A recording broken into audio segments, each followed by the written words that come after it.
कि आप कंठस्थ तो कर लेते हैं, लेकिन कंठस्थ करने के बाद में वो सदैव याद नहीं रहता और इतनी सारी बातें कंठस्थ करने में एक कठिनाई भी महसूस होती है।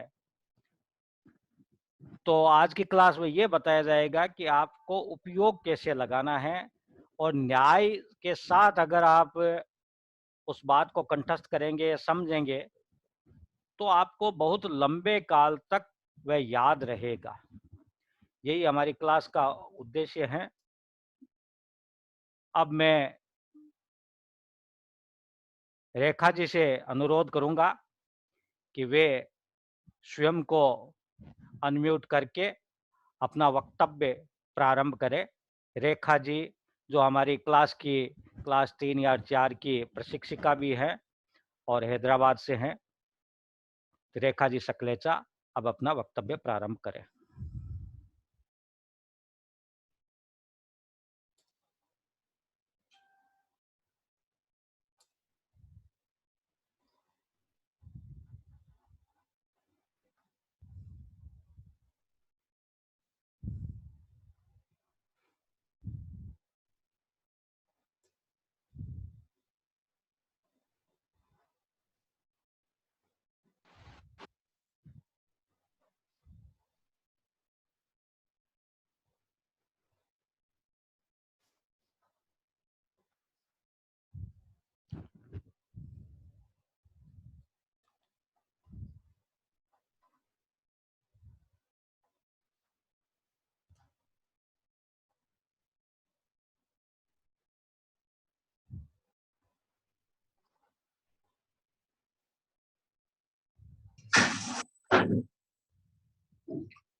बटन दबा जाए।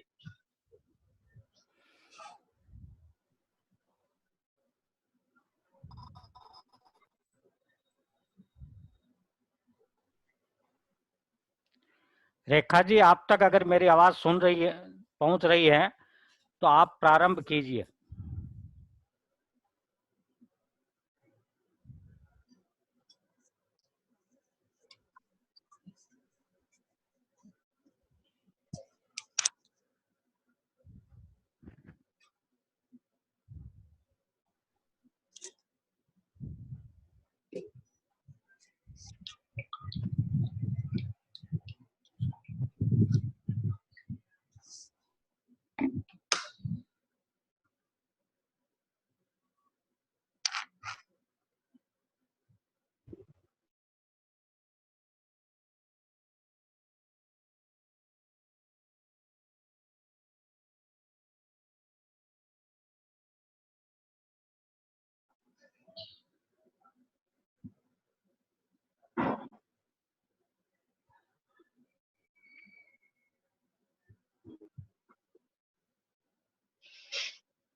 आवाज है वही को नहीं आज तो।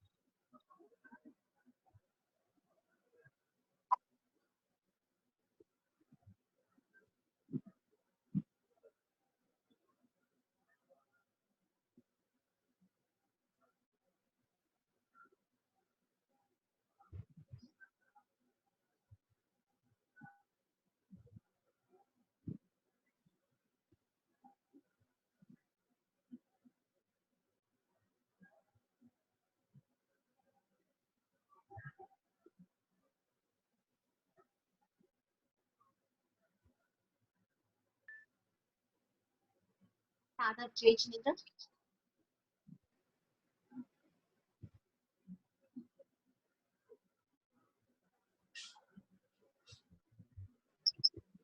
आवाज आ रहा है? आवाज देखो बिल्कुल ही को नहीं आ रही काई कर सदा तो हवे सागर जी सदा आवाज आवे आज अभी कौन आता को नहीं बोल सागर बोल दिया जिनेंद्र तो तभी आवाज पता के अरे बाबा अलग बात है आवाज बोल कट रही है कोई बोल दिया आवाज आ रहा है? आ तो रही है हेलो, आ रही है आपकी आवाज। इतना देर हुआ आरती आवाज ही के नहीं आ रहा है चरणों- आरती के चरणों, सॉरी नेटवर्क इश्यू था थोड़ा सा। आरती के चरणों में कोटि कोटि वंदन। मेरे जय जिनेंद्र, सभी आवाज नहीं आ रही है आपकी। जय आपने जिनेंद्र। अपना फोन म्यूट कर रखा है। नहीं नहीं, अनम्यूट है। आ रही है। 11 मिनट तो हो गया आ रही है अभी, आ रहा है।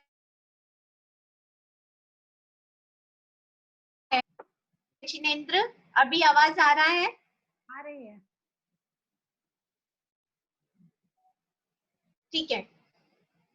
आरती के चरणों में कोटि कोटि वंदन। हमारे आदरणीय सुशील जी भाई साहब, पुष्पा जी बेंगानी, हमारे आदरणीय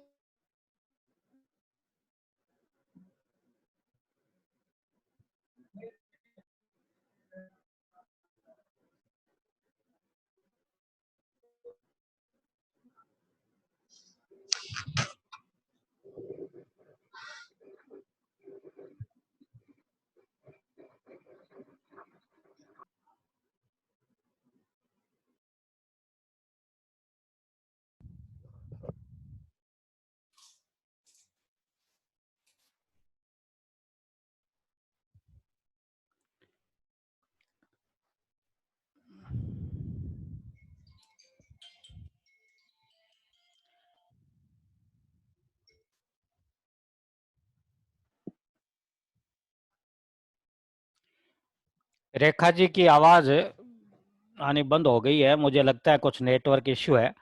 हम 1-2 मिनट इंतजार करते हैं, नहीं तो यह कक्षा में लेने का प्रयास करूंगा। देखते हैं, रेखा जी आ जाती है तो ठीक है।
उनमें प्रत्येक में ये देखा गया है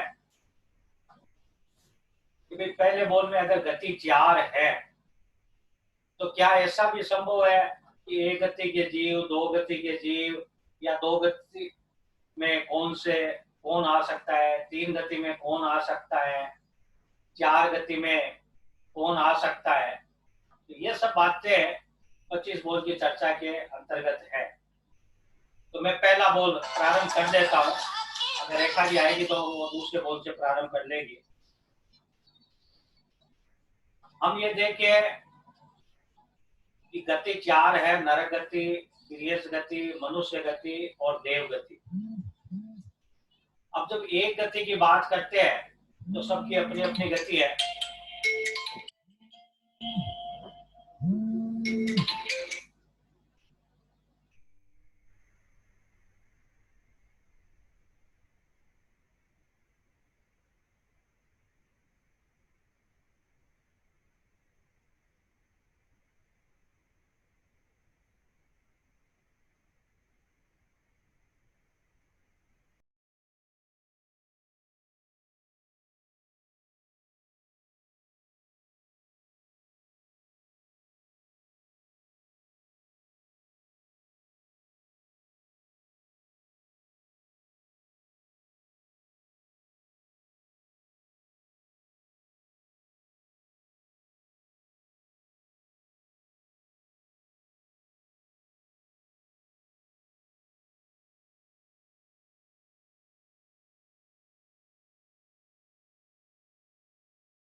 ओम अरम।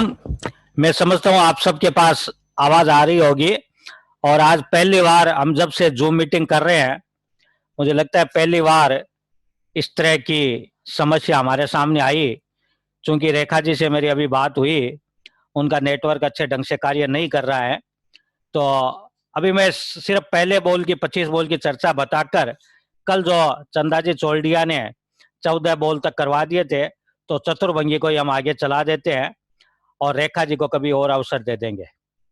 तो मैं पहले बॉल की सिर्फ बता देता हूं कि जहाँ एक गति की बात होती है तो हम किसी का भी कह सकते हैं कि जैसे मनुष्य में एक गति मनुष्य गति, साधु में एक गति मनुष्य गति, या वनस्पति काय का भी अगर कह दे कि वनस्पति काय में एक ही गति तिर्यंश गति।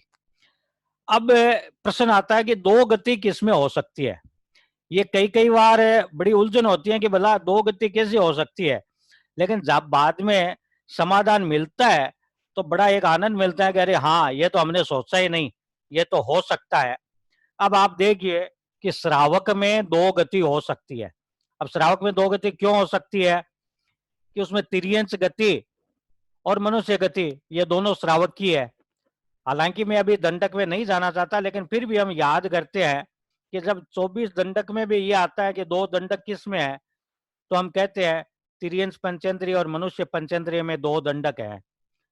तो चूंकि तिर्यंश गति में एकेंद्रिय से लेकर पंचेंद्रिय तक के सभी जीव होते हैं, और जो संघी पंचेंद्रिय हैं वे पांचवें गुण स्थान तक पहुंच सकते हैं, और पांचवा गुण स्थान श्रावक का है।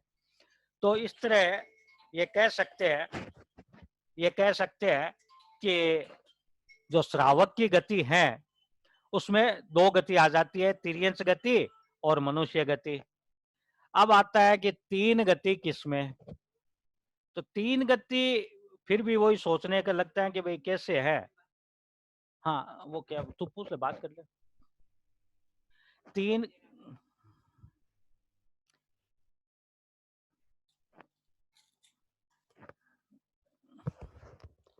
हाँ रेखा जी बताइए। हाँ तो ठीक है, मैं ये एक पहला बॉल मैं कर देता हूँ, उसके बाद आप शुरू कर देना।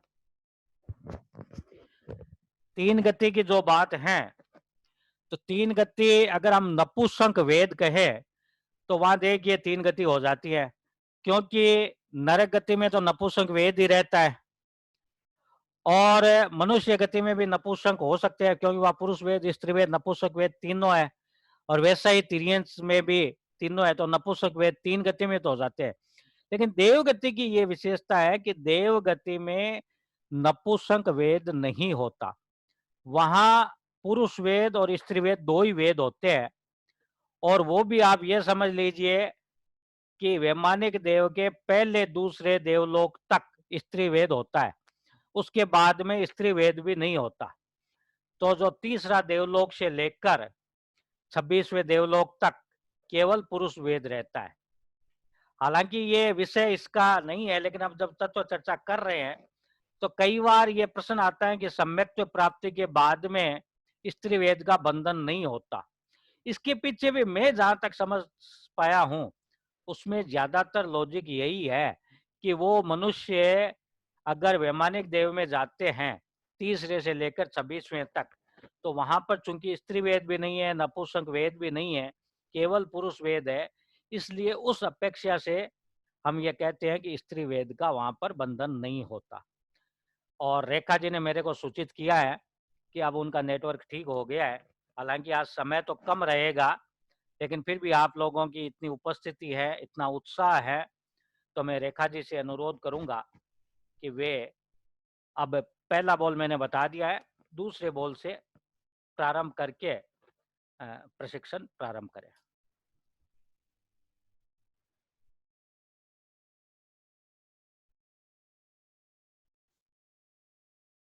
रेखा जी,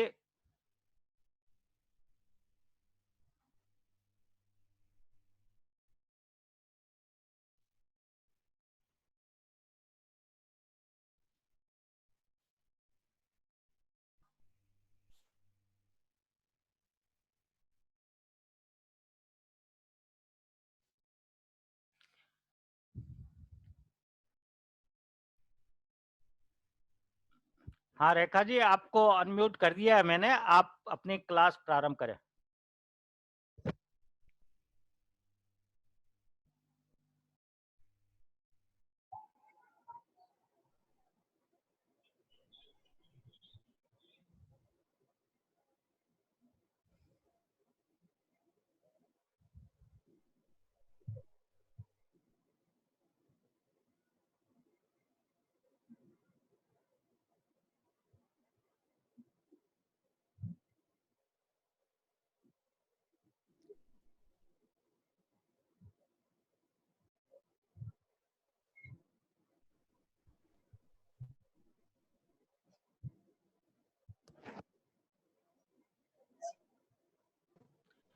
मैंने चंदा जी चोलडिया को भी अनम्यूट कर दिया है, वे अगर चाहे तो 15वें बॉल से चतुर्भंगी को स्टार्ट कर सकती है।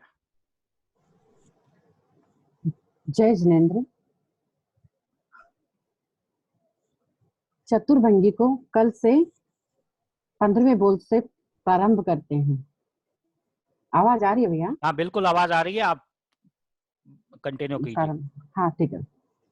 15वां बोल आत्मा 8। तुम्हारे में आत्मा कितनी?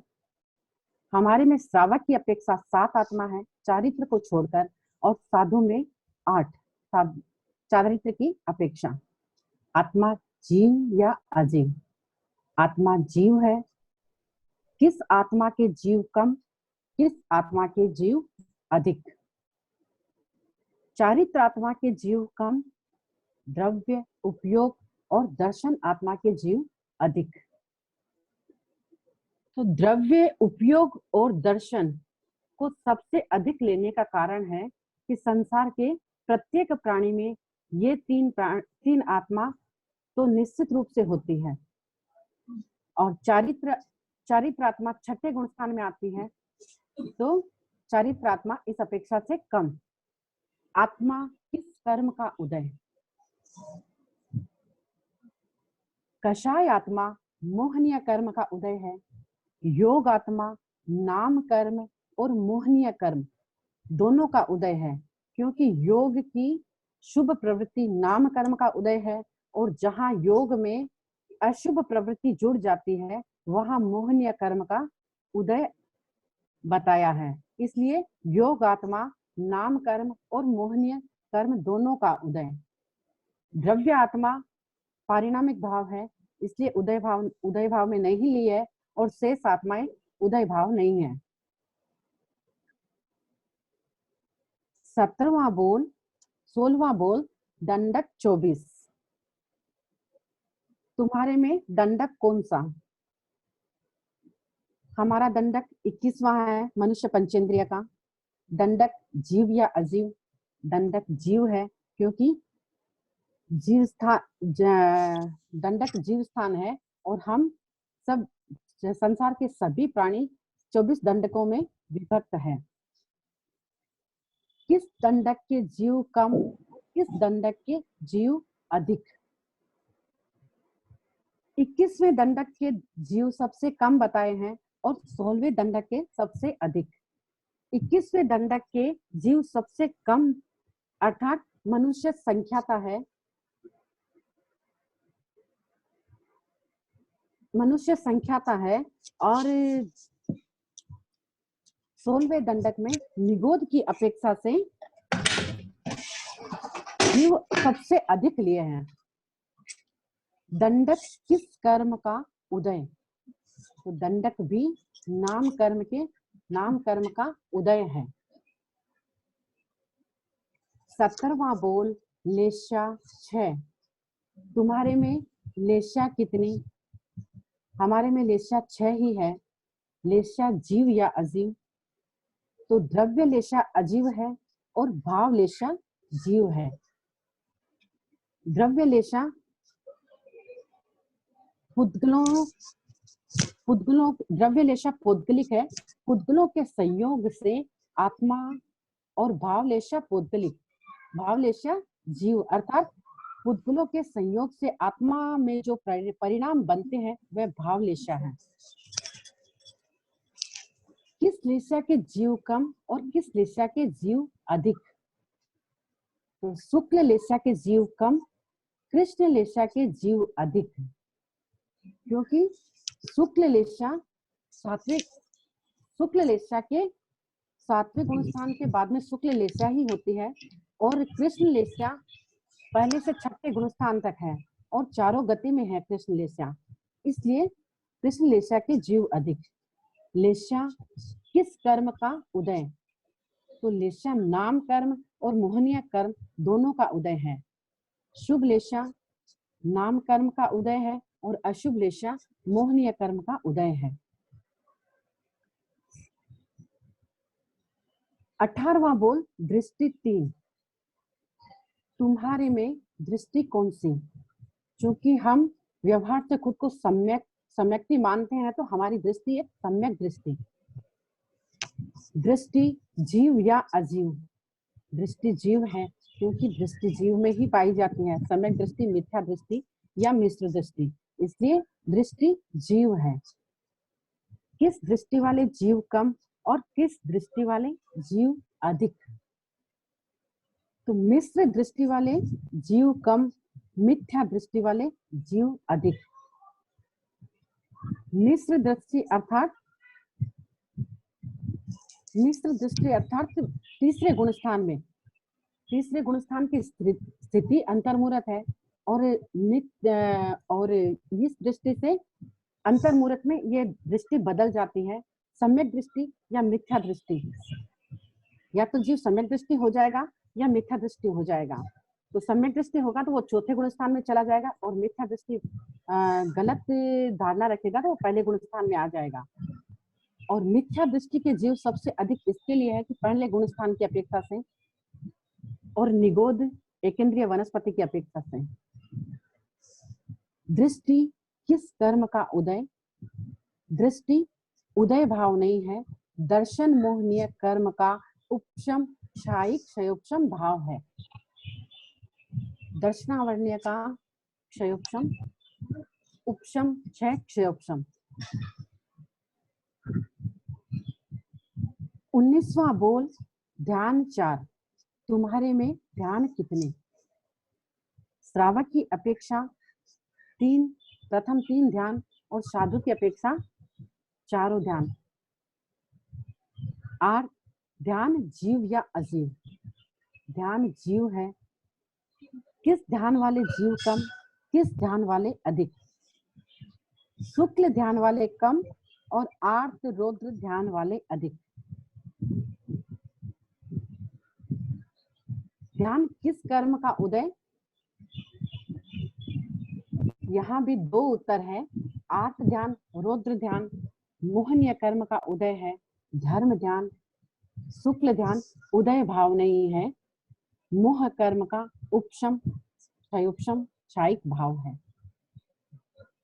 शुक्ल ध्यान साधु में पाता है और वो भी 7वें गुण स्थान से 14वें गुण स्थान तक। अतः शुक्ल ध्यान वाले सबसे कम है। आर्त रौद्र ध्यान चारों गति में होता है और लगभग सब जीवों में एक इंद्रिय से लेके पंचेंद्रिय तक, 1 से लेके 4 इंद्रिय तक तो आर्त ध्यान और रौद्र ध्यान है और 6वें गुण स्थान तक है ये ध्यान, आर्त ध्यान रौद्र ध्यान, इसलिए इसके सबसे अधिक। 20वां बोल षड द्रव्यों की चर्चा।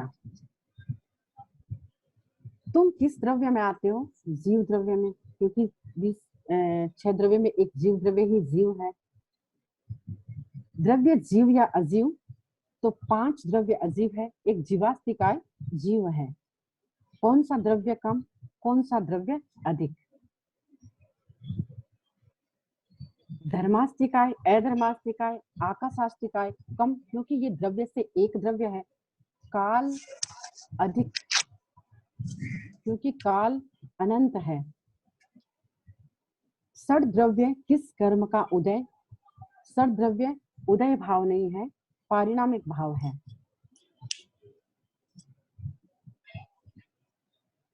काल को सबसे अधिक लेने का एक कारण और भी है, क्योंकि काल सब द्रव्यों पे वर्तन करता है और 6 ही द्रव्य पारिणामिक भाव है, किसी कर्म का उदय भाव नहीं है। 21वां बोल राशि 2, जीव राशि अजीव राशि। तुम किस राशि में आते हो? जीव राशि में आते हैं। राशि जीव या अजीव, तो जीव राशि जीव है, अजीव राशि अजीव है। कौन सी राशि कम, कौन सी राशि अधिक? जीव राशि अधिक, जीव राशि कम, अजीव राशि अधिक।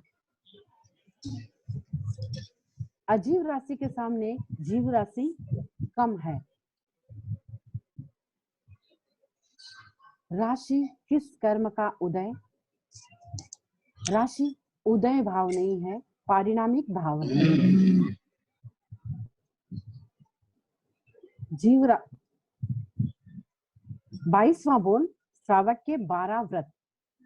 तुम्हारे में व्रत कितने? मैं श्रावक हूँ, मुझमें 12 व्रत पाते हैं।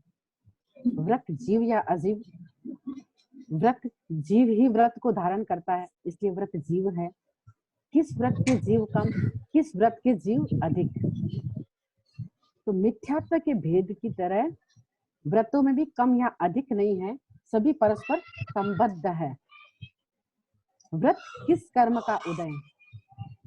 व्रत उदय नहीं है, मोहनीय कर्म का क्षायोपशमिक भाव है। यहाँ पे व्रत क्षायिक भाव नहीं है, उपशम भाव नहीं है, केवल क्षयोपशम भाव है। श्रावक के व्रत मोहनीय कर्म का, चारित्र मोहनीय कर्म का क्षयोपशम भाव है। 23वां बोल 5 महाव्रत। महाव्रत किस में पाते हैं? साधु में। महाव्रत जीव या अजीव? महाव्रत जीव है। किस महाव्रत के जीव कम, किस महाव्रत के अधिक? तो महाव्रतों में कम या अधिक नहीं, श्रावक के व्रतों की तरह महाव्रत भी एक दूसरे से संबद्ध है। आचार्य भिक्षु कहते हैं कि अगर साधु का एक महाव्रत भंग होता है तो 5 महाव्रत भंग होंगे उसके। वैसे ही महाव्रतों में कम या अधिक नहीं है, पाएंगे तो 5 पाएंगे, नहीं तो एक भी नहीं पाएगा। महाव्रत किस कर्म का उदय? महाव्रत उदय भाव नहीं है, चारित्र मोहनीय कर्म का उपशम, क्षायिक और क्षायोपशम तीनों भाव है। 24वां बोल भांगा 49। तुम्हारे में भांगा कितनी? तो भांगा त्याग के आधार पर पाते हैं, हमने जितना त्याग किया उतने भंग हैं। भांगा जीव या अजीव? तो भांगा जीव है, क्योंकि जीव ही भंग को लेता है, भंग अर्थात त्याग को लेता है। किस भंग वाले जीव कम और किस भंग वाले अधिक? तो अंक 33 के भंग कम है, 3 करण 3 योग से त्याग करने वाले जीव कम है। अंक 11 के सबसे अधिक, अर्थात 1 करण 1 योग से त्याग करने वाले अधिक है और 6ठे गुणस्थानवर्ती कम है। हम साधु या श्रावक की अपेक्षा से भी देखेंगे तो 5वां गुणस्थान तक अधिक होंगे, 6ठे गुणस्थान वाले कम होंगे। भांगा किस कर्म का उदय? भंग उदय भाव नहीं है, चारित्र मोहनीय कर्म का क्षयोपशम भाव है। यहाँ पर भी श्रावक के व्रत की तरह चारित्र मोहनीय का क्षयोपशम भाव है। श्रावक के व्रत भी क्षयोपशम भाव है और भांगा भी क्षयोपशम भाव ही है और इसका मूलतः संबंध श्रावक से ही होता है। 25वां बोल चारित्र 5। तुम्हारे में चारित्र कौन सा? तुम्हें श्रावक तो हम श्रावक हैं तो हमारे में देश चारित्र है और साधु है तो सामायिक छेदोपस्थापनीय चारित्र है। चारित्र जीव या अजीव? चारित्र जीव है। किस चारित्र वाले जीव कम, किस चारित्र वाले जीव अधिक? सूक्ष्म संप्राय वाले जीव कम, सामायिक चारित्र वाले जीव अधिक। सूक्ष्म संप्राय को सबसे कम क्यों लिया है? सूक्ष्म संप्राय चारित्र 10वें गुणस्थान में आता है और बहुत कम समय में गुणस्थान बदल जाता है, तो 10वें गुणस्थान वाले कम और 6ठे गुणस्थान की अपेक्षा से सामायिक चारित्र अधिक लिया है। चारित्र किस कर्म का उदय? चारित्र भी उदय भाव नहीं है, मोहनीय कर्म का उपशम क्षयोपशमिक भाव है। सूक्ष्म और सामायिक चारित्र सामायिक चारित्र अधिक लेने के एक कारण और भी है। सामायिक चारित्र शाश्वत है। महाविदेह क्षेत्र में सामायिक चारित्र हमेशा रहता है, चारित्र सबसे अधिक है। महाविदेह क्षेत्र की अपेक्षा से सामायिक चारित्र शाश्वत है, इसलिए सामायिक चारित्र वाले अधिक है और 10वें गुणस्थान की अपेक्षा से सूक्ष्म संप्राय वाले सबसे कम है। ओम हरम भाई साहब। ठीक है, अगर आपके आज आपकी सहज कक्षा पूर्ण हो गई। अब एक प्रश्न था इसमें कि दृष्टि का आपने क्या बताया था, वो लास्ट चौथा भंग दृष्टि का चौथा भंग, मिथ्या दृष्टि, उसका दृष्टि का किस चौथा कर्म का भंग। उदय? हाँ, दृष्टि किस कर्म का उदय? हाँ, दर्शन मोहनीय कर्म का उपशम क्षयोपशमिक भाव। हाँ ठीक है, बिल्कुल बिल्कुल। हाँ, हाँ। लेकिन वैसे ये ठीक है, ये मोहनीय कर्म का ठीक है, क्षयोपशम कहने से भी हो सकता है, ठीक है, क्योंकि वो औपशमिक सम्यक्त्व हाँ, है और मोहनीय, क्षयिक हाँ, सम्यक्त्व लेने मोहनीय की कर्म का, अपेक्षा से हाँ, वो ठीक है। हाँ। और अभी मैं ये देख रहा हूँ कि आज हालांकि बीच में काफी बाधाएं आई, लेकिन हमेशा तो अपना 4:40 पर एकदम बंद हो जाता है, आज ये बंद नहीं हो रहा है। तो मैं समझता हूँ कि रेखा जी का अगर ठीक हो गया तो उनका जितना देर चले उतनी देर अपन उनसे सुन लेते हैं। तो रेखा जी जैन अब अपना प्रयास कर सकती है और ये अब समय तो संपन्न है, लेकिन जितनी देर हो रेखा जी जैन निभा सकते हैं, नहीं तो अन्य दिन उनकी क्लास रखेंगे।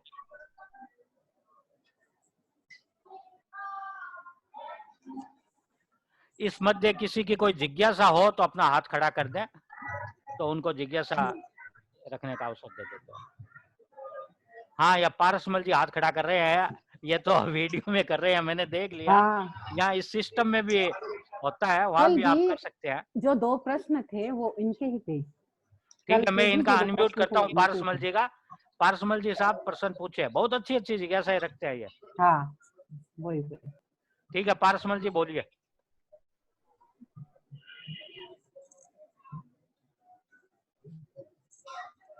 आपकी आवाज पारसमल जी साहब आ नहीं रही है, आपने अपने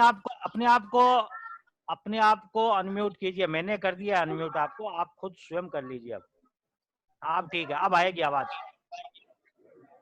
हाँ, जय जिनेंद्र, आवाज आ रही है सर? बिल्कुल आ रही है, बिल्कुल बोलिए। हाँ, ये जो एक प्रश्न के 3-4 उत्तर अगर हो तो एक ही लिखना है या चारों लिखने हैं? देखिए, जानकारी की दृष्टि से तो अपेक्षा भी लिखनी है क्या?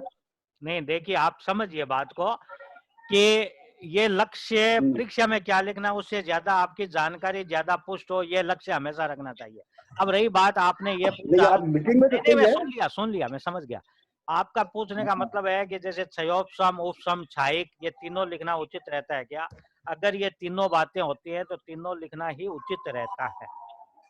इसका कारण ये है कि भाई अगर सम्यक्त्व, औपसमिक सम्यक्त्व आपके सामने रहेगा, छायोपासमिक सम्यक्त्व आपके सामने रहेगा और क्षायिक सम्यक्त्व आपके सामने रहेगा, तो आप बिल्कुल दर्शन मोहनीय की का उपशम, क्षयोपशम और क्षायिक भाव लिखेंगे, तीनों ही लिखना चाहिए। तो हर एक चीज में अपेक्षा भी साथ में लिखनी है। नहीं, उसमें कोई अपेक्षा हर की एक बात सवाल नहीं में है, उसमें तो एक लाइन लिखनी है तो वो उतना ही लिखना है आपको। किसी किसी में अपेक्षा भी लिखी हुई अपेक्षा है। अगर पूछे, ये तो क्या है कि देखो परीक्षा का सीधा सा नियम हो जाता है कि जितना पूछे हाँ। उतना ही उत्तर दे। अब प्रशिक्षण कक्षा में तो तो बहुत सी बातें बता दी जाती है, लेकिन परीक्षा में तो जैसा प्रश्न हो उतना ही आप पूछ ले तो भी चले, उतना उत्तर दे दे तो भी चलेगा। ठीक। ठीक है।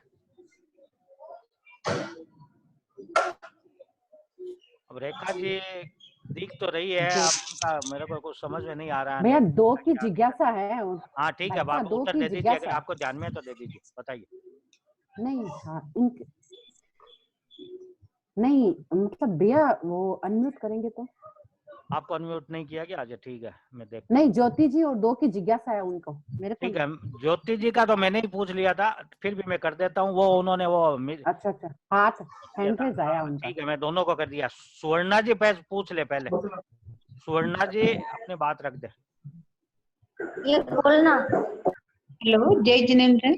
हाँ जय हिंद। आपने गति दो बताई थी ना, तो हाँ, मनुष्य में दो गति कैसे होती है? मनुष्य गति में नहीं बताई थी, मैंने कहा था श्रावक में हाँ। दो गति, मनुष्य गति और श्रावक तिर्यक गति। श्रावक में तो दो, श्रावक में दो गति, पंचेंद्रिय में दो गति हो सकती है। श्रावक में त्रियंश भी श्रावक हो सकते हैं। हाँ तिर्यंश श्रावक हो सकता हाँ। है। मैंने यही बताया था कि तिर्यंश 5वें गुण स्थान तक आ सकता है, तो तिर्यंश श्रावक बन सकता है। तो पढ़ा भी तो है, उसमें तो है ही है ना। हाँ लेकिन उसका गुणस्थान न्याय कक्षा समझने के पढ़ते लिए थे। बताया था। ठीक है, ये एक और है, इनको भी मैं अनम्यूट कर देता हूँ। ये अपने फोन में नाम नहीं दिख रहा, 250060 ऐसा कुछ हाँ दिखता है, हाँ वो भी 2506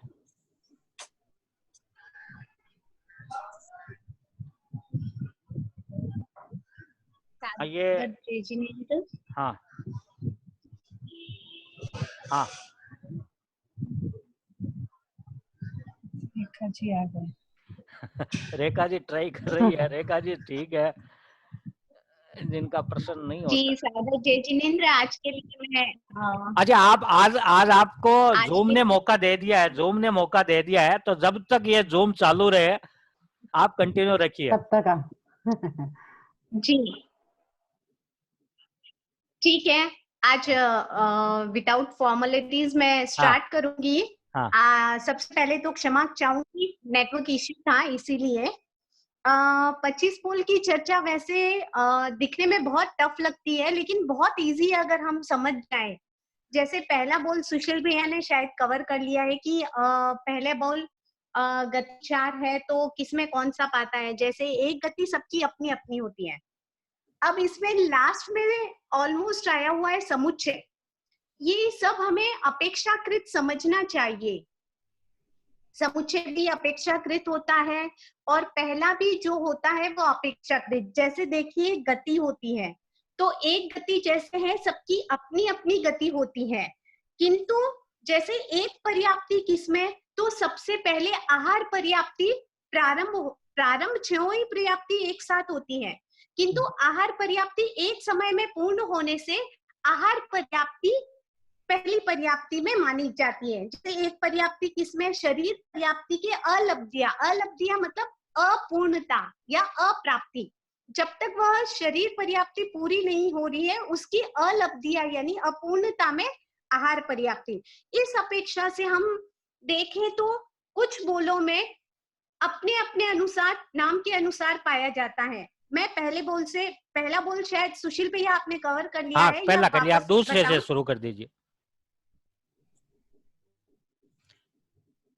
जी, दूसरा बोल है जाति 5। जाति सबकी अपनी अपनी, जैसे आप एक इंद्रिय ले लीजिए, 2 इंद्रिय ले लीजिए।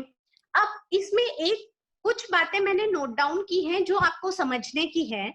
तो जैसे सास वादन सम्यक्त्व, औपशमिक सम्यक्त्व से गिरने लग गया, गिरने वाला जीव जब तक वह मिथ्यात्व में नहीं पहुंचा है, नीचे उपशम श्रेणी में जब नीचे गिरने वाला जीव जब तक मिथ्यात्व नहीं पहुंचा है, बीच की जो 6 आवलिका का समय होता है, सासवादन सम्यक्त्व का समय होता है।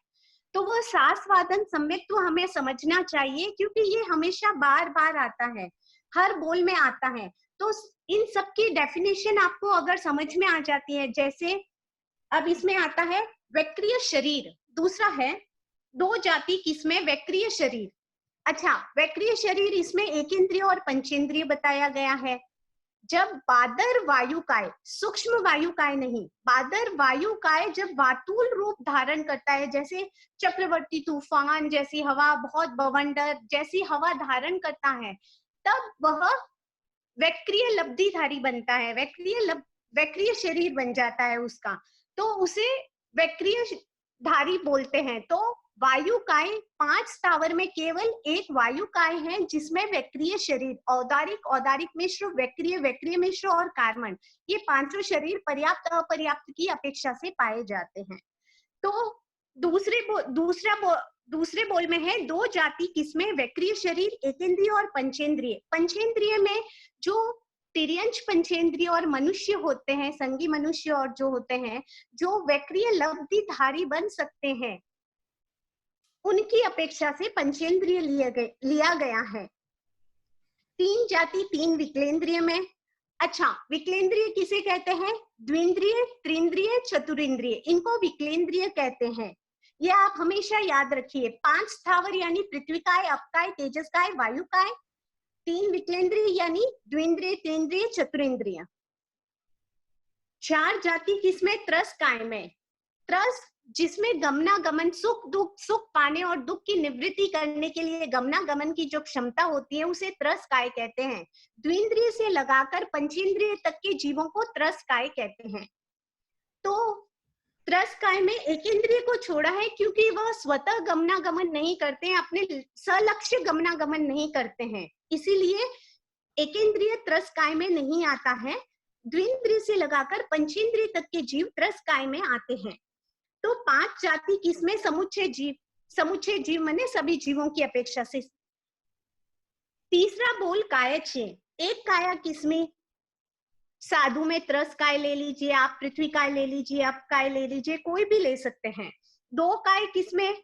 वही बात है, सेम, वैक्रिय शरीर। वैक्रिय शरीर कौन धारण करता है? वायु काय और त्रस काय। इसमें काय की अपेक्षा से बताया गया है। यहाँ पे वायु काय का नाम दिया है और त्रस काय का नाम दिया है। क्यों दिया है? क्योंकि ये काय की अपेक्षा से बता रहे हैं। वहां जाति की, दूसरे बोल में जाति की अपेक्षा से एक इंद्रिय और पंचेंद्रिय बताया था। तीसरे 3 काय किसमें है? तेजोलेश्या, एकेंद्रिय। जब देवता अपना आयुष्य पूर्ण कर, यदि एक इंद्रिय का आयुष्य बंधा है जैसे, तो वह निश्चित है कि पृथ्वी, पानी और वनस्पति में आकर ही जन्म लेंगे, वो भी श्रेष्ठ और जैसे श्रेष्ठ और मनोहर उद्यानों में, बाग बगीचों में, हीरे पन्ने की खान में, झील, समुद्र, झील आदि में। तो यह होता है तेजोलेश्या एकेंद्र, क्योंकि देवता में तेजोलेश्या होती है। और भवनपति से लेकर पहले दूसरे देवलोक तक के देव ही च्यवन कर पृथ्वी पानी अप में, पहले दूसरे देवलोक और पहले किलविषिक, यहाँ तक के देवी ये पृथ्वी पानी अप में आ सकते हैं, ऊपर के देवता नहीं। 4 काय किसमें? तेजोलेश्या में। तेजोलेश्या जैसे सभी में होती है ऑलमोस्ट, तिर्यंश पंचेंद्रिय, जैसे लेश्या 6 होती है, तो आप ये समझ लीजिए नारकी में 3 लेशिया होती है, पृथ्वी काय, अपकाय और वनस्पति काय। इनमें अपर्याप्त अवस्था की अपेक्षा से तेजोलेशिया ली गई है और पर्याप्त अपेक्षा से 5वें स्थावर में 3 ही लेशिया होती है। 3 विकलेंद्रिय में भी 3 लेशिया होती है। संगी मनुष्य और संगी तिर्यंच पंचेंद्रिय में लेशिया छो ही ली गई है। तो इस अपेक्षा से तेजस काय और वायु काय को छोड़कर बाकी सब में तेजोलेशिया बताई गई है। 5 काय किसमें? एक इंद्रिय में त्रस काय को छोड़कर, जैसा मैंने पहले आपको बताया है। त्रस काय द्विंद्रिय से पंचेंद्रिय तक के जीवों को कहते हैं, इसीलिए 5 काय किसमें? एक इंद्रिय को छोड़कर त्रस काय द्विंद्रिय से पंचेंद्रिय तक के। 6 काय किसमें? समुच्चय जीव में। चौथा बोल इंद्रिय 5 होते हैं। इंद्रियां, एक इंद्रिय किसमें? वही 5 स्थावर में है, क्योंकि उनमें स्पर्श का ही केवल आभास होता है, मतलब स्पर्श इंद्रिय ही होती है उनमें। रसनेन्द्रिय, श्रोतेंद्रिय, घ्राणेन्द्रिय, चक्षुरेंद्रिय कोई इंद्रियां नहीं होती हैं। वो 5 स्थावर में केवल स्पर्शनेन्द्रिय होती है। इस अपेक्षा से आप पृथ्वी काय लिखिए या आप काय या 5 स्थावर। एक इंद्रिय किसमें? पृथ्वी काय में स्पर्श। 2 इंद्रिय किसमें? लट गिलोल, जो अपनी अपनी 2 इंद्रिय वाले जीवों का, 3 इंद्रिय वाले जीवों का, 4 इंद्रिय वाले जीवों का अपेक्षाकृत इसमें क्लियर बताया गया है। 5वां बोल पर्याप्ति 6। एक पर्याप्ति किसमें? शरीर पर्याप्ति के अलब्धिया में आहार पर्याप्ति। अलब्धि का मतलब मैंने आपको बताया है, अलब्धिया अर्थात होता है अपूर्णता, मतलब वो 6 ही पर्याप्तियों का प्रारंभ एक समय में होता है, किंतु उनकी पूर्णता क्रमश होती है, उनका अंतर मुहूर्त समय होता है। जैसे आहार पर्याप्ति एक समय में पूर्ण होती है, शेष पर्याप्तियों को अंतर मुहूर्त होता है, किंतु एक के बाद एक पूर्ण होती है। जैसे पहले आहार पर्याप्ति, फिर शरीर पर्याप्ति, फिर इंद्रिय पर्याप्ति, इस प्रकार पूर्ण होती है। तो 2 पर्याप्ति इंद्रिय पर्याप्ति के अलब्धिया में आहार पर्याप्ति और शरीर पर्याप्ति। 3 पर्याप्ति किसमें? एकेंद्रिय अपर्याप्त, क्योंकि एकेंद्रिय में 4 ही पर्याप्तियां होती हैं। आहार पर्याप्ति, शरीर पर्याप्ति, इंद्रिय पर्याप्ति और श्वासोच्छ्वास पर्याप्ति। ये 4 पर्याप्तियां होते ही एकेंद्रिय पूर्ण हो जाती है। 3 विकलेंद्रिय में भाषा पर्याप्ति, 3 विकलेंद्रिय और असंगी तिर्यंच पंचेंद्रिय में भाषा पर्याप्ति होते ही वो पूर्ण हो जाते हैं। संगी तिर्यंच पंचेंद्रिय व मनुष्य, ये 2 होते हैं देवता नारकी। पंचेंद्रिय का अर्थ होता है संगी पंचेंद्रिय का अर्थ होता है संगी तिर्यंच, मनुष्य, संगी मनुष्य, देवता और नारकी, ये सभी पंचेंद्रिय के अंतर्गत आते हैं, संगी पंचेंद्रिय के अंतर्गत आते हैं। तो 3 पर्याप्तियां एकेंद्रिय अपर्याप्त, आहार पर्याप्ति, शरीर पर्याप्ति, इंद्रिय पर्याप्ति, क्योंकि पर्याप्तियां पूर्ण नहीं हुई, अपर्याप्त हैं। और 4 पर्याप्तियां एकेंद्रिय पर्याप्त में हो गई, मन और भाषा पर्याप्ति को छोड़कर। 5 पर्याप्तियां असंगी तिर्यंच पंचेंद्रिय में। असंगी का मतलब हो गया, जैसे मैंने आपको पहले बताया है कि असंगी यानी संगी तिर्यंच और संगी मनुष्य, देवता, नारकी को छोड़कर शेष सभी असंगी होते हैं। और 6 पर्याप्ति समुच्चय जीव, इसमें ब्रैकेट में लिखा है संगी मनुष्य, मतलब 100% 6 पर्याप्तियां किसमें होती है? संगी में ही होती है। संगी का अर्थ होता है मन, जिसके मन होता है वह संगी होता है, जिसके मन नहीं होता वह असंगी होता है। इस प्रकार 5वां बोल पूरा होता है। 6ठा बोल है प्राण 10। हमें ये समझना चाहिए कि ये प्राण किस में आएगा। जैसे इसमें एक प्राण की अपेक्षा से नाम नहीं आया है, इनमें एक भेद अपनी अपेक्षा से अनुसार नहीं आया है। एक प्राण किसमें? 14वें गुणस्थान में आयुष्य। 14वें गुणस्थान में केवल 5 रस्वाक्षर आ ई उ रील री, ये 5 रस्वाक्षर रहते हैं, उतने में 14वां गुणस्थान रहता है। तो उसमें केवल आयुष्य प्राण रहता है, आयुष्य प्राण ही रहता है। तो एक प्राण किसमें? 14वें गुणस्थान में आयुष्य बल प्राण, 2 प्राण अंतराल गति। और एक चीज हमेशा आप याद रखिए, अंतराल गति में काय बल किस अपेक्षा से? तेजस और कार्बन शरीर की अपेक्षा से काय बल प्राण लिया गया है। और आयुष्य अगला बंधे हुआ आयुष्य रहता है, क्योंकि जीव अंतराल गति में है, क्योंकि वो अगली गति में जा रहा है, तो उसका आयुष्य बंधा हुआ है, वो कहीं ना कहीं जा रहा है। जब मोक्ष में जाएगा तब उसके साथ कोई प्राण नहीं होगा। जब तक वह संसार में भ्रमण कर रहा है तब तक अंतराल गति में काय बल और आयुष्य बल प्राण दोनों साथ में रहेंगे। 3 प्राण किसमें? एकेंद्रिय अपर्याप्त में। एकेंद्रिय अपर्याप्त में स्पर्शनेन्द्रिय, काय बल और आयुष्य प्राण, और 4 प्राण एकेंद्रिय पर्याप्त में। ये सीधा सा लॉजिक है, जैसे अभी अपन ने 5वें बोल में पढ़ा है पर्याप्ति अलब्धिया का, उसी प्रकार है कि इसमें प्राण और पर्याप्ति का हमेशा घनिष्ठ संबंध है, अविनाभावी संबंध है। प्राण जीवनी शक्ति है और पर्याप्ति पौद्गलिक शक्ति है, किंतु एक दूसरे से जुड़े हुए हैं। प्राण के बिना पर्याप्ति और पर्याप्ति के बिना प्राण हमेशा अधूरे होते हैं। तो 4 प्राण होते हैं एकेंद्रिय में, स्पर्शेंद्रिय, काय बल, श्वासोच्छ्वास और आयुष्य प्राण। 5 प्राण होते हैं 13वें गुणस्थान में। 13वें गुणस्थान में 5 इंद्रियां तो होती है केवली के, लेकिन अपेक्षा नहीं होती है।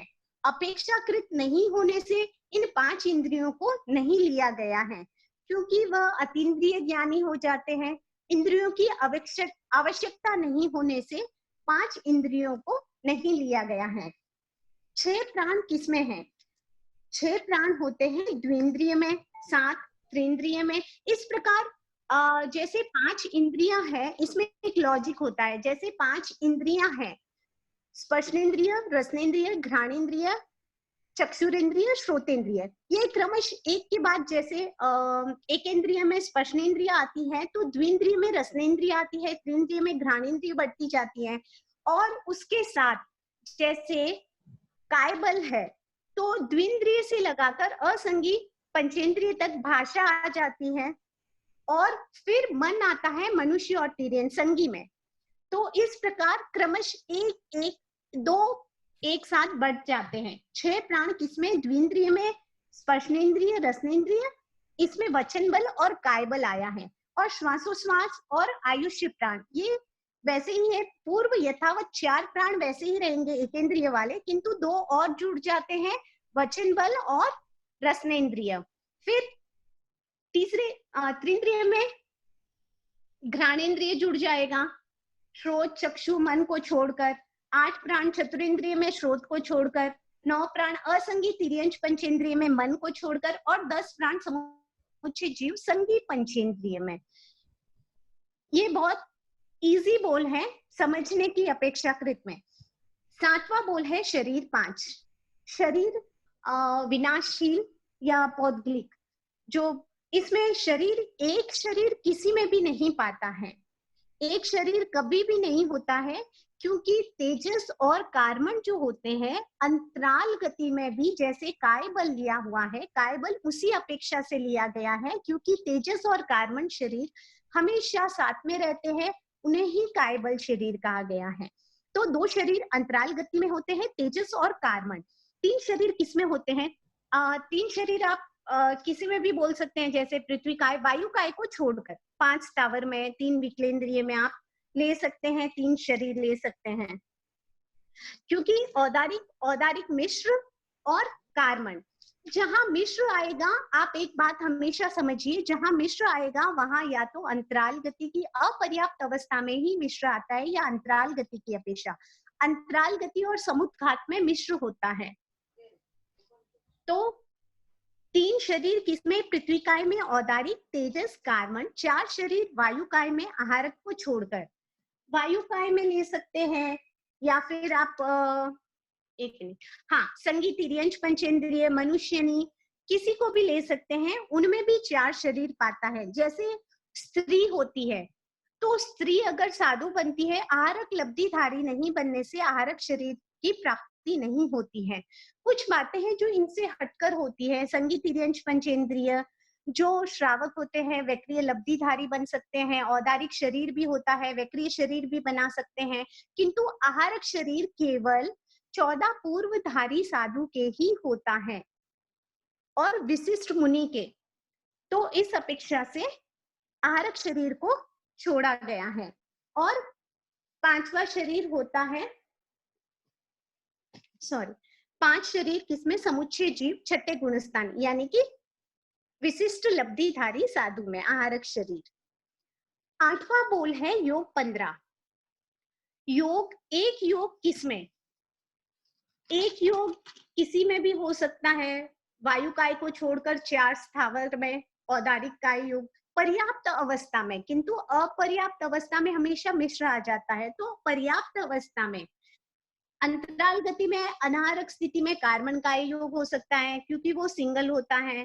तो इस अपेक्षा से हम एक योग वायु काय में, अरे पृथ्वी काय, अप काय, तेजस काय, वनस्पति काय में भी कह सकते हैं, कार्बन काय योग में भी कह सकते हैं। 2 योग उड़ती हुई मक्की में। अब इसमें उड़ती हुई मक्की को क्यों दिया गया है? उड़ती हुई मक्खी का अर्थ होता है कि वह पर्याप्त अवस्था में है।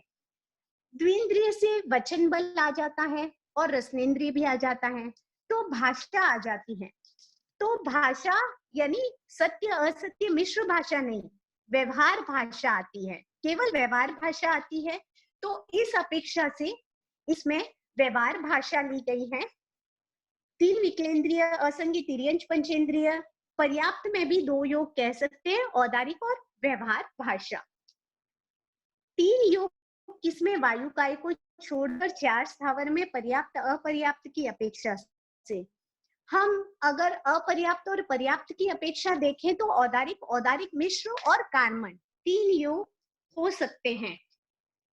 वायु काय में 5 योग होते हैं पर्याप्त और अपर्याप्त की अपेक्षा से, वक्रीय, वक्रीय मिश्र की अपेक्षा से। 4 योग किसमें है, 3 विकेंद्रिय, असंगी, तिर्यंच, पंचेंद्रिय के पर्याप्त अपर्याप्त की अपेक्षा से 4 योग। अच्छा, 3 योग होते हैं और 4 योग होते हैं द्विंद्रिय में। द्विंद्रिय में ले सकते हैं, त्रिंद्रिय में ले सकते हैं, औदारिक, औदारिक मिश्र, व्यवहार भाषा और कार्बन, ये 4 आ गए। 5 योग वायु काय में। वायु काय में हमेशा आप याद रखिए औदारिक, औदारिक मिश्र, वक्रीय, वक्रीय मिश्र और कार्बन शरीर, ये 5 ये 5 ही पाए जाते हैं काय योग। 6 योग किसमें, असंगी। असंगी का अर्थ होता है एकेंद्रिय से असंगी पंचेंद्रिय तक के सभी जीवों को लिया गया है। अभी इसमें असंगी का, हाँ, असंगी को ये एकेंद्रिय से लगाकर असंगी पंचेंद्रिय तक के सभी जीव। 7 योग, तीर्थंकर में 5 योग होते हैं, सत्य मन, व्यवहार मन, सत्य भाषा, व्यवहार भाषा, औदारिक काय योग। किंतु केवली समुत्घात की अपेक्षा से 7 योग हो जाते हैं, औदारिक मिश्र और कार्बन, ये 2 एडिशनल होते हैं समुत्घात की अपेक्षा से। वैसे केवली में और तीर्थंकरों में 5 ही योग पाए जाते हैं, समुत्घात की अपेक्षा से और 2 योग बताए गए हैं। 8 योग होते हैं तीसरे गुण स्थान में। ये सम्यक मिथ्या दृष्टि वाला गुण स्थान है जो अभी चंदा जी बता रहे थे। सम्यक दृष्टि, ये मिथ्या दृष्टि संगी पंचेंद्रिय जीवों की ही होती है। अंतर्मुहूर्त का समय होता है इसमें। ये थोड़े समय के लिए किसी एक तत्व में शंका का हो जाना, तो यह अंतर्मुहूर्त का समय होता है, तीसरे गुण स्थान का यह होता है। तो इसमें नियमा होती है कि 4 मन और 4 वचन, क्योंकि ये संगी के ही होता है, संगी पंचेंद्रिय के ही होती है। तो संगी पंचेंद्रिय में 4 मन 4 वचन की नियमा बताई गई है। तो इस अपेक्षा से तीसरे योग में, तीसरे गुण स्थान मतलब तीसरे गुण स्थान में 4 मन 4 तीसरे गुण, और 9 योग होते हैं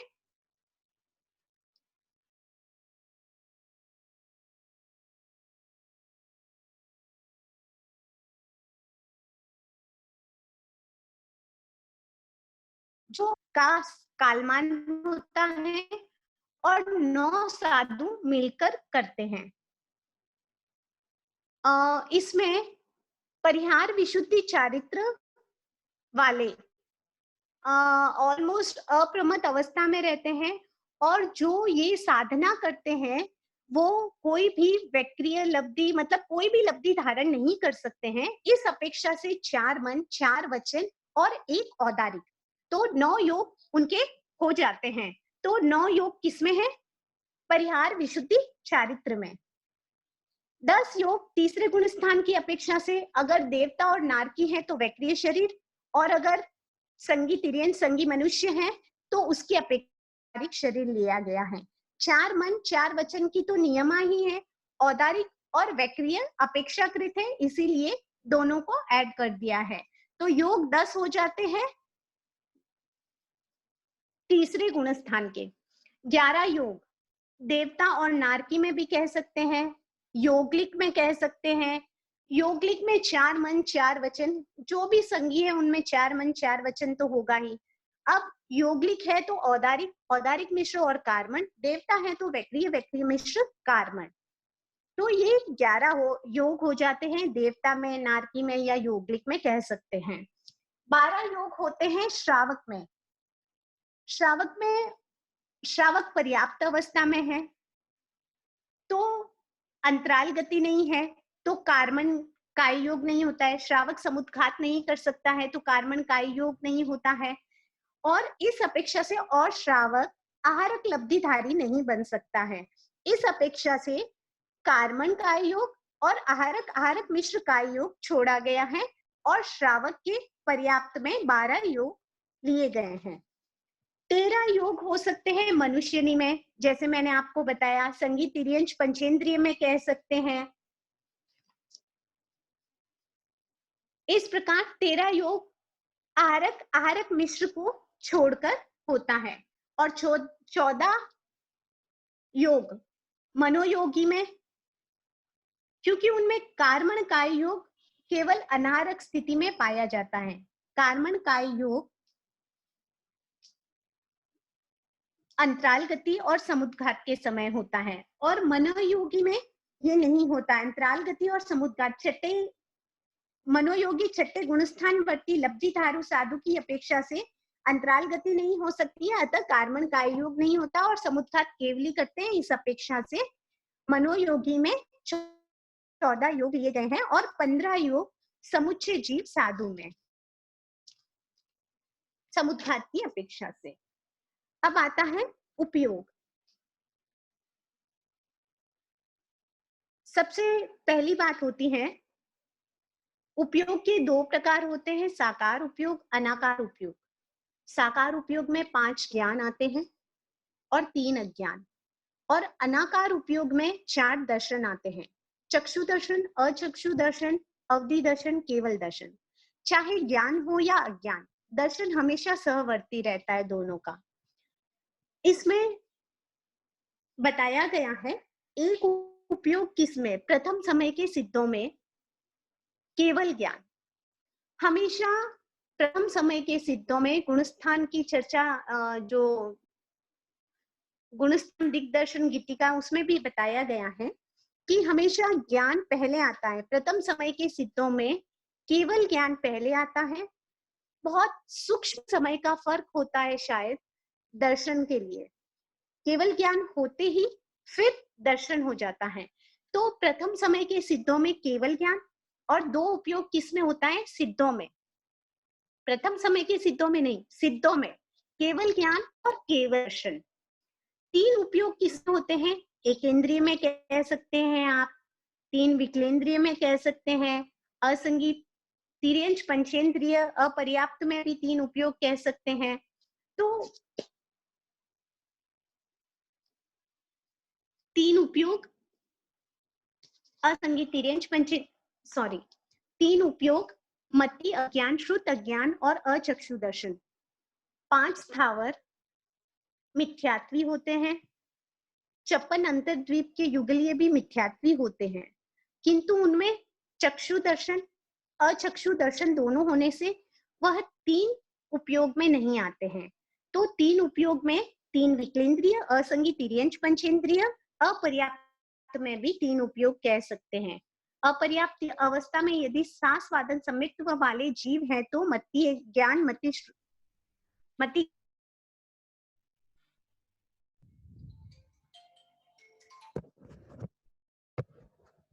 होते हैं। 5 स्थावर 3 विकेंद्रीय पर्याप्त अवस्था में मिथ्यात्वी ही होते हैं। 4 उपयोग 10वें गुण स्थान में 4 ज्ञान, क्योंकि 10वें गुण स्थान में दर्शन नहीं आता है। 10वें गुण स्थान में केवल ज्ञान ही होते हैं। बहुत सूक्ष्म समय होता है अंतर मुहूर्त का। चतुरिंद्रिय 56 अंतर्द्वीप के युगलियों में कह सकते हैं और असंगी मनुष्य में भी कह सकते हैं। जैसे असंगी मनुष्य में 2 अज्ञान तो होते ही हैं, 2 अज्ञान तो होते ही हैं, किंतु 2 दर्शन भी होते हैं। संगी मनुष्य में 5, असंगी मनुष्य में 5 ही इंद्रियां पाई जाती हैं। इस अपेक्षा से चक्षु और अचक्षु दोनों दर्शन लिए गए हैं। तो 4 उपयोग कह सकते हैं चतुरिंद्रिय पर्याप्ति में, चतुरिंद्रिय पर्याप्त में, 56 अंतर्द्वीप के युगलियों में और असंगी मनुष्य में अपेक्षाकृत है 5 उपयोग पाते हैं। 5 उपयोग पाते हैं।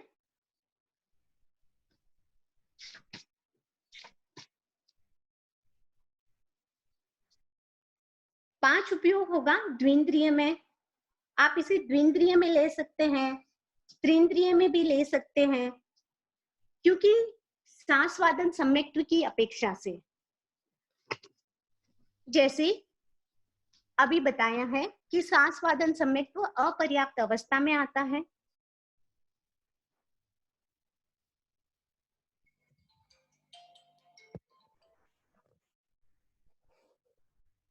का उस अपेक्षा से होता ही है कि वो पर्याप्त होते हैं। तो मतीय ज्ञान या मिथ्यात्व की अपेक्षा से मतीय ज्ञान, श्रुत ज्ञान, और सम्यक्त्व की अपेक्षा से मति ज्ञान, श्रुत ज्ञान और कान श्रुत ज्ञान और अचक्षु दर्शन। क्योंकि चतुरिंद्रिय में चक्षु दर्शन आने से वह छठे आएगा। 6 उपयोग पाए जाते हैं। 6 उपयोग किसमें? मिथ्यात्वी में।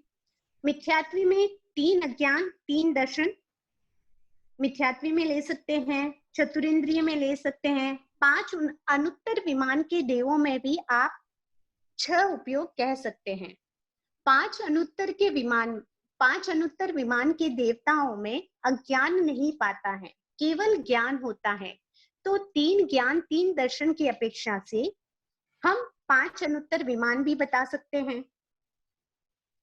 7 उपयोग छठे गुण स्थान में, 7 उपयोग होते हैं छठे गुण स्थान वर्ती। 4 ज्ञान केवल ज्ञान को छोड़कर और 3 दर्शन, क्योंकि साधु में साधु उसी को माना गया जो सम्यक्त्वी है और उनमें अज्ञान नहीं पाते हैं। सम्यक्त्वी की कोई भी भेद में अज्ञान नहीं पाता है। 8 उपयोग किसमें है? अचरम। अचरम का अर्थ होता है अचरम जिसका अंत नहीं होगा, यानी जैसे अभवी है तो वह कभी मोक्ष नहीं जाएगा, यानी संसार से उसका अंत नहीं होगा। सिद्ध है, जो सिद्ध बुद्ध मुक्त हो गए हैं वे मोक्ष से कभी संसार में वापस नहीं लौटेंगे। तो उनके सिद्धत्व का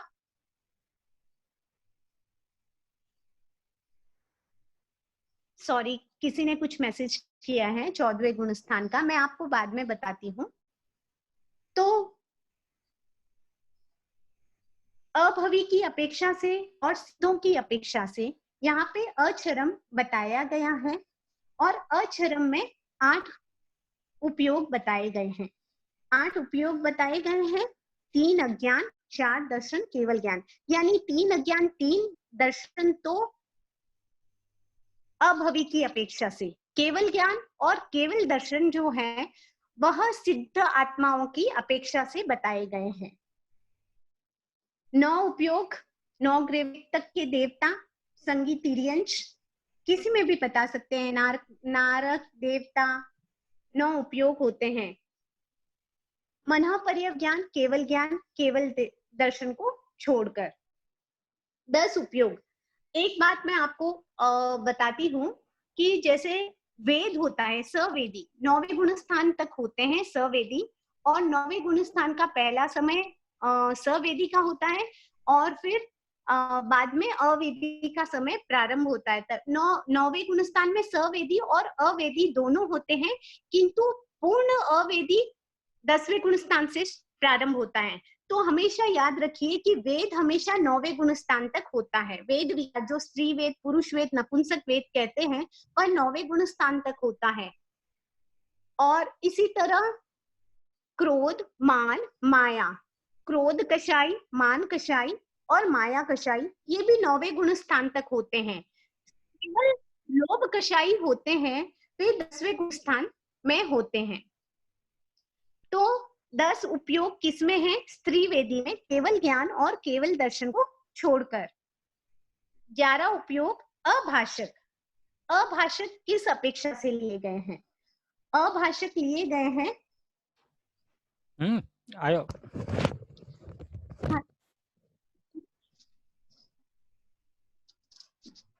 कुछ कह रहे हैं सुशील भैया? अभाषक मन परिज्ञान को छोड़कर।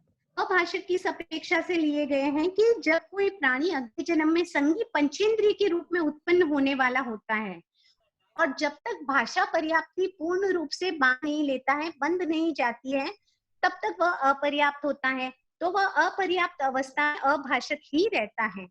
और केवल ज्ञान जब 14वां गुणस्थान होता है तब अभाषक होते हैं। यदि उस समेट्री है तो 3 ज्ञान, मिथ्यात्वी है तो 3 अज्ञान, इंद्रिय पर्याप्ति बन चुकी इसलिए 3 दर्शन, ये 9 उपयोग हो गए। 14वां गुणस्थान अभाषक है, सिद्ध भी अभाषक है। और इस अपेक्षा से केवल ज्ञान, केवल दर्शन।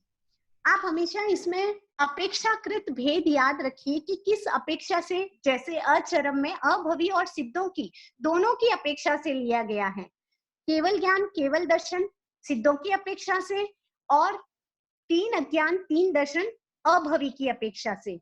तो इसी प्रकार 11 उपयोग में भी अभाषक, अपर्याप्त अवस्था की अपेक्षा से अभाषक और 14वें गुणस्थान की अपेक्षा से भी अभाषक लिए गए हैं। तो इस प्रकार 11 उपयोग होते हैं।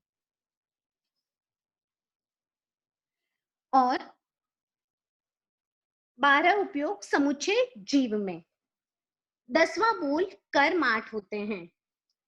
1 या 2 या 3 कर्म किसी में नहीं पाते हैं। 4 घाती और 4 अघाती कर्म होते हैं। 4 घाती कर्मों को तोड़ते हैं तब केवली बनते हैं। और जब 4 अघाती कर्म साथ में रहते हैं तो केवल ज्ञानी के 4 अघाती कर्म साथ में रहते हैं। तो 4 कर्म किसमें है? केवल ज्ञानी में। वेदनीय, आयुष्य, नाम, गोत्र, या 4 कर्म किसमें है? केवल ज्ञानी में, क्योंकि उनके 4 ही कर्म शेष रहते हैं। 5 कर्म किसी में नहीं, 5 और 6 कर्म किसी में नहीं होते हैं। और 7 कर्म होते हैं 12वें गुण स्थान में, मोहनीय कर्म को छोड़कर, क्योंकि आयुष्य का बंध 6ठे गुण स्थान में होता है। सॉरी, आयुष्य का बंध नहीं, इसमें 7 कर्म किसमें होते हैं? 7 कर्म होते हैं 12वें गुण स्थान में, मोहनीय कर्म को छोड़कर। और 8 कर्म किसमें होते हैं? समुच्चय जीव सकषाई में। सकषाई में मतलब जो कषाय सहित हैं, जैसे हम। अकषाई थे 11वां, 12वां, 13वां, 14वां। ये 4 जो गुणस्थान होते हैं वे अकषाई के होते हैं और पहले से 10वां गुणस्थान सकषाई का माना गया है। गुणस्थान नहीं, एक मिनट रेखा जी, अब जी। मैं अब 5:25 हो गए हैं। मैं नहीं चाहता कि जी। हमारी मीटिंग बीच में रहे। तो अभी जो जी। एक तो सरोजी छाजेड़ का ये जो क्वेश्चन आया है कि 14वें जी। गुणस्थान का कालमान, ये 5 अक्षरों उच्चारण जितना बताया गया है, या 5 शब्दों का उच्चारण जितना समय है, या फिर सिर्फ 1 अक्षर का? तो हमने तो भाई 5 नहीं, अक्षरों का ही सुना था। 5 रस्वाक्षर होते हैं, आ, ई, उ, रील, री। ये 5 रस्वाक्षर हैं, क्योंकि ये इनका क्वेश्चन इतना ही है कि 500 बोलने हैं या एक शब्द का 5 उच्चारण? रस्वाक्षर रहते हैं। हाँ, 5 रस्वाक्षर रहते हैं। 5 रस्वाक्षर जितना ही होता है 14वां गुणस्थान। बस ठीक है, यही है। उस सरोज जी, आपको उत्तर मिल गया होगा कि 1 अक्षर जितना नहीं, 5 अक्षर जितना है। ठीक है। और 5 अक्षर होते हैं। ठीक है, अब आप अपना कंक्लूडिंग रिमार्क कर दीजिए, फिर मैं 2 मिनट में लास्ट में सूचना दे दूंगा। आज इतना ही, 10 बॉल तक आपके हो गए। ये तो आपको बोनस मिल गया आज जूम की तरफ से। थैंक यू सो मच, लेकिन मैं सभी से क्षमा चाहती हूँ। नहीं, क्षमा के मेरी वजह से हाँ। आप सबको बहुत टाइम वेस्ट हुआ आपकी शायद, आपकी वजह से और शुभ योग मेरा में थोड़ा ज्यादा रहे। नेटवर्क इश्यू होने से मैं आपका बड़ापन है, क्योंकि आप हमेशा दूसरों को मोटिवेट करना जानते हैं, हर सिचुएशन में आगे बढ़ाना जानते हैं, इसीलिए सबसे ज्यादा शुक्रिया आपका ही करूंगी मैं। और नेक्स्ट टाइम से ध्यान रखूंगी कि कभी ऐसा फॉल्ट नहीं हो कि नेटवर्क इश्यू, और ये सब पहले से ही चेक करके रखूंगी। शायद पहली बार ही हुआ है। कब किसी की कोई जिज्ञासा है तो बताइए। आप इसमें इस एक चीज बताती हूँ, जब मैंने चर्चा समझी थी तब शायद कोई समझाने वाला नहीं था, मैंने अपने आप ही पढ़ा और अपने आप ही समझा था। जी, किसी का आया है 10वां बोल, जी बताइए। नहीं, वापस बताने किसी का जितना कुछ आ समय रहा है, नहीं है। बहुत सारे। मैं बताता हूँ, वो बोल हम ऑडियो लगा देंगे, 10वें बोल का हाँ हाँ, ऑडियो लगा देंगे, कोई दिक्कत नहीं है। जी और कुछ कुछ बातें तो आपको ग्रुप में भी रख सकते हैं, कोई दिक्कत नहीं है। जैसे कल भी काफी जिज्ञासा पारसमल जी की आई थी ग्रुप में और समाधान दे दिया था, वैसे हम समाधान दे देंगे। और रेखा जी ने बहुत सुंदर कक्षा ली, और एक तरह से जो दबाव था उस दबाव को भी उन्होंने पूर्णतया समाप्त कर दिया था, क्योंकि एक तरह से जो तकनीकी गड़बड़ हुई तो ये व्यक्ति आ ही जाता है दबाव में, लेकिन इन्होंने बहुत सुंदर समझाया। बस यही बातें समझनी है कि भाई आप उपयोग समझो। तो आप ये एक चीज ध्यान रखो कि एक तो ज्ञान होता है तब अज्ञान नहीं होता, अज्ञान होता है तब ज्ञान नहीं होता। लेकिन जब हम देवगति या नारक गति की बात करते हैं तो उसमें ज्ञान और अज्ञान दोनों को लेना पड़ता है, क्योंकि सम्यक्त्व भी हो सकते हैं, मिथ्यात्व भी हो सकते हैं। तो इस प्रकार की जो बातें हैं वो सब बताने के लिए ही हम कक्षा रख रहे हैं। तो बहुत सुंदर कार्यक्रम चल रहा है। मैं नहीं चाहता कि हमारे बातचीत रहते रहते ये अपने आप जूम समाप्त कर दे, उससे पहले ही हम इसको संपन्न करना चाहेंगे। तो अभी और कोई जिज्ञासा है नहीं। ये 10वां बॉल का जो पूछा है, हाँ ठीक है, मैं रेखा जी को 1 मिनट जरूर दूंगा। उससे पहले इतना बता दूं कि कल पुष्पा जी बेंगानी के साथ तत्व चर्चा के संभागियों की, परीक्षार्थियों की और तेरापंथ दर्शन के परीक्षार्थियों की भी एक चर्चा वार्ता है। अब रेखा जी 1 मिनट कुछ बोल रही है, उसके बाद कार्यक्रम संपन्न करते हैं। जी, जैसा आपने कहा है उपयोग और सभी एक ही चीज होती है, चाहे आप 25 बोल की चर्चा पढ़ें या 21 द्वार पढ़ें, लघु दंडक या 52 बोल, सब में अपेक्षाकृत भेद को ध्यान में रखना चाहिए। समुच्चय की अपेक्षा से है या इंडिविजुअल पूछा है, किसकी अपेक्षा से बता रहे हैं। तो ये बहुत जरूरी है कि आप इन चीजों को नोट डाउन करें या उन चीजों को ध्यान में रखें। जैसे मैंने अभी गुणस्थान और दंडक का सबका एक एक वो बनाया था। खैर अभी समय नहीं है इतना, अगर किसी की जिज्ञासा है तो पूछ सकते हैं। कि आप बीच में पूछेंगे, बीच में ये जूम का समय समाप्त हो जाएगा तो वो जी। ग्रुप में पूछ लेंगे। 6 कर्म किस में आते हैं? 6 कर्म किसी में नहीं आते हैं। हाँ, ये एक ठीक बात है। सिर्फ कर्म ही ऐसा है कि जहाँ 1 से 8 तक के सब नहीं आते, बाकी में तो प्राय प्राय आ देखिए, जाते हैं। 4 शरीर में जैसे एक 4 नहीं कर्म, आता। जी कर्म साथ में ही रहते हैं। 4 आयु, वेदनी, नाम और गोत्र, ये चारों कर्म केवली में होते हैं। और फिर पीछे अघाती कर्मों में जैसे आयुष्य कर्म और मोहनीय कर्म जैसे 12वें गुणस्थान में छूट जाता है, तो वो 7 कर्म उस अपेक्षा से बताए गए हैं।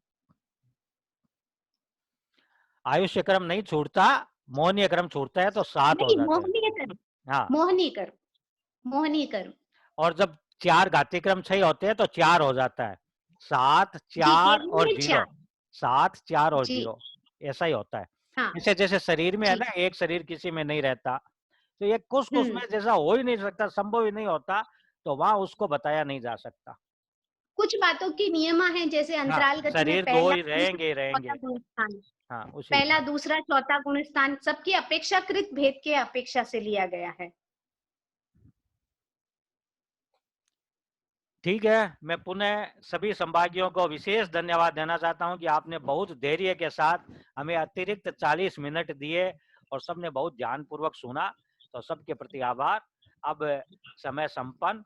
हम मीटिंग संपन्नता कर रहे हैं। पुनः रेखा जी के प्रति और चंदा जी के प्रति भी बहुत बहुत धन्यवाद और आभार कि उन्होंने तत्काल सूचना पर अपनी कक्षा पूर्ण की।